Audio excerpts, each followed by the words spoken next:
هر کور مکتب د نن زده کړه د سبا ویاړ. السلام علیکم. د هر کور مکتب ګرانو زده کوونکو ستړي مسئ.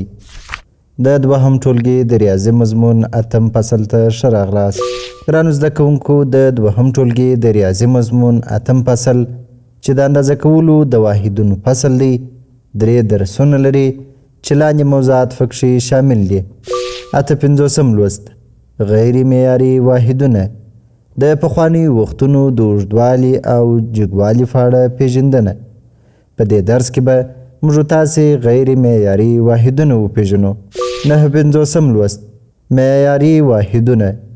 ګران زده کوونکي به د معیاري واحدونو په ګټه او په ورځني ژوند کې د استعمال په طریقه پوه سئ.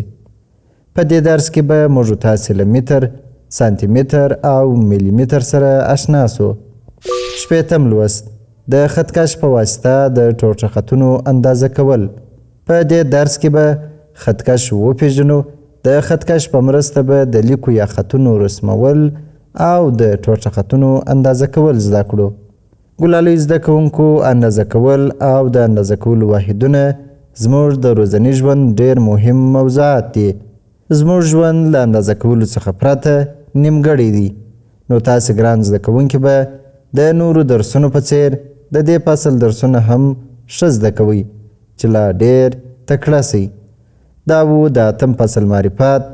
د درسونو تر پیله مو په مخه ښه.